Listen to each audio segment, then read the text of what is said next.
कलम की शक्ति क्या होती है। सिर्फ तलवार से युद्ध नहीं किया जाता है, कलम भी किसी युद्ध में अपना बहुमूल्य योगदान देता है। इस बात को अपने कविता के जरिए देवरिया के मशहूर कवि श्री आशुतोष त्रिपाठी जी ने बताया मंच पे, और कवि सम्मेलन में इन्होंने जो समा बांधा उस सबको झुमा कर रख दिया और लोग तालियां बजाने के लिए विवश हो गए। इनको आप अपने चैनल पर स्वागत करते हैं। स्वागत है सर आपका। सबसे पहले तो ये डिस्कवर न्यूज, और आपने हमको भी डिस्कवर कर लिया। सब लोग हमारे भाई हैं। तो पहले तो जितने लोग आपको देख सुन रहे हैं उनसे कहूँगा कि डिस्कवर इंडिया में तो जरूर आइए, ठीक है। और हम जब भी कुछ सोचते हैं, कुछ नया सोचते हैं, कोई अपने एक विचार रखते हैं, कोई भाषण के माध्यम से रखता है। हमको थोड़ी सी सलाहियत ईश्वर ने दी है, माता सरस्वती की कृपा है, तो हम शब्दों के माध्यम से बात कहते हैं। हम लोग पढ़ते भी रहे हैं इतिहास में कि फलाने ने फला युद्ध जीता, ये युद्ध हुआ, अंग्रेजों का शासन हुआ। तो हमको लगता है कि बलपूर्वक शासन किया जाता है, सत्ता आती है और इतिहास लिखा जाता है। और कलम की शक्ति, जो आज संविधान का शासन भारत पे है, तो संविधान निर्माताओं के पास क्या था? मेधा थी, कलम की शक्ति थी। कलम से भी क्रांतियां होती हैं। कलम से ही किसी ने सत्य हरिश्चंद्र नाटक लिखा, और उस सत्य और अहिंसा को पकड़ के गांधी जी दुनिया के महान नेता हुए। तो मैंने कहा भी कि कलम वाली क्रांति तलवार की क्रांति से भी बहुत बड़ी होती है, कई कई पीढ़ियों तक काम करती है। अब राम की जो कथा है वो क्या है? वो भक्तिकालीन कलम की क्रांति है, जो सूर की कविता में निकली, जो तुलसी की कविता में निकली। तो वही कहने की कोशिश की है। सर, जैसे अभी माहौल है देश में या बिहार की जो हम स्थिति देख रहे हैं, तो बिहार में सिर्फ एक जातिवाद की लड़ाई है। यहाँ पे नेता जो अपने स्वार्थ के लिए जातिवाद कर रहे हैं, और जातिवाद से अपने राजनीति का रोटी सेकने के लिए वो जातिवाद से वोट बैंक का तैयारी कर रहा है। तो ये जो प्रथा चला है जो जातिवाद को लेकर, इस पे आप क्या कहना चाहेंगे यहाँ के जो बिहार की जनता है उसको?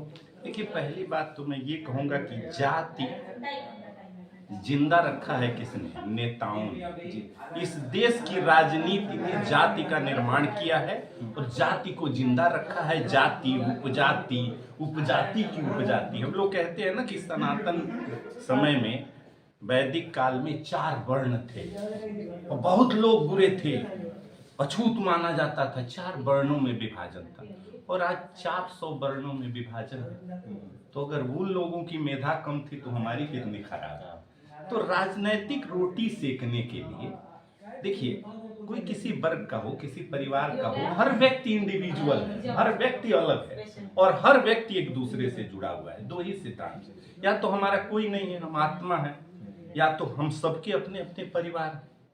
तो ये दोनों डिस्कशन बुरा तो नहीं है, लेकिन इसका कोई राजनैतिक माइलेज लिया जाए कि आप वर्मा है, वो शर्मा है, वो त्रिपाठी है, और उन्हीं को वोट करें। मतलब आप कीड़ों को भी देखिए, कोई रेंग के चलता है, कोई पैर से चलता है, कोई हाथ से चलता है। तो आदमी के सोचने समझने का जो लेयर है ना, अभी उन लोगों का लेयर वही है कि जाति ही श्रेष्ठता का सूचक है, जाति ही हमारा परिवार है। आपको राजनीति का काम है विकास करना, व्यवस्था को बदलना, सामाजिक परिवर्तन करना, कुरीतियों से दूर करना। तो जो ये सब काम बेहतर करे, पता नहीं हमारे देश की जनता कब सीख पाएगी। और देश और बिहार अलग नहीं है। ये जरूर है कि बिहार के लोग थोड़े ज्यादा मेधावी होते हैं, तो हम बिहार से उम्मीद करते हैं कि ये चीजें बदले। कई लोग प्रयास कर भी रहे हैं। जेपी का मूवमेंट यहाँ से शुरू हुआ था, आज प्रशांत जी भी एक प्रयास कर रहे हैं। पता नहीं क्या गति पहुंचेगी, क्योंकि अन्ना आंदोलन तो हम लोगों के आंखों के सामने गुजरा और उसका परिणाम बहुत अच्छा नहीं रहा। तो मैं क्या कहूँगा, शुभकामना ही दूंगा, सद्भावना ही दूंगा। उम्मीद करते हैं कि हम इससे मुक्त हो पाएंगे। आप अपने मीडिया के माध्यम से कर रहे हैं, हम कलम के माध्यम से कर रहे हैं कविता। हम सब इन वर्जनाओं को तोड़ने, सब में कलम सर्वोपरि है जी, और कलम की ताकत जो है वो किसी भी दूसरे मीडिया मीडिया या फिर सर, एक अपने कोई कविता के जरिए श्रोताओं को, दर्शकों को एक अपनी कविता। बिहार की 2 मुख्य समस्याएं हैं मेरी नजर में। एक है पलायन और दूसरा है पॉलिटिक्स। तो पॉलिटिक्स पर तो आज मैंने बहुत कुछ सुनाया। जी, एक पलायन पे मैं आपको 4 लाइन कह दे रहा हूँ एक मैंने कहा था कि जो बेटा हो करके मजबूर पैसे कमाने गया था घर से दूर, आज उसमें शहर कुछ यूं बैठा है कि बाप की नजरें तरसती हैं उसे देखने को, और बेटा पैसे को ही बाप बनाकर बैठा। तो बेटा जो बाप की सबसे कीमती दौलत हुआ करता था कभी, आज उसके लिए दौलत ही सबसे कीमती है। तो शहर जब पकड़ लेता है तो गांव छूट जाता है, और आदमी जब बड़ा हो जाए ना तो हर एक रिश्ता टूट जाता है। तो शहर जाइए, खूब कमाइए, पर जिस गांव से चले थे उस गांव को कभी मत भुलाइए। साल में 1-2 बार ही सही पर गांव जरूर आइए। बहुत बहुत धन्यवाद। आशुतोष त्रिपाठी जी बहुत ही मजे हुए कवि हैं, और इन्होंने अपनी कविताओं के जरिए इनकी जितनी भी मैंने कविताएं सुनी है या फिर दर्शक या श्रोता जो सुनते हैं, उनमें ये व्यंग्यात्मक कवि हैं और व्यंग के कवि के रूप में ये जाने जाते हैं। और ये अपने व्यंग से सामाजिक जो कुरीतियां हैं, जो राजनीति है, उस पर प्रहार करते हैं।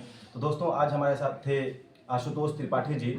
इनका डिस्कवरी इंडिया के पूरे टीम की तरफ से बहुत बहुत धन्यवाद सर कि आप हमारे चैनल पे आए। सर का एक बुक आया है, हाँ, मेरे भीतर का मैं, ये सर का बुक है। आप जो भी एक कविताओं की किताब है, जितने भी श्रोता हैं, दर्शक हैं, आपसे आग्रह है कि आप इस बुक को लें और सर से जितना हो सके उतना नजदीक आने की कोशिश करें। ये किताब आपको सर के नजदीक लाएगा। बहुत बहुत धन्यवाद। बहुत बढ़िया।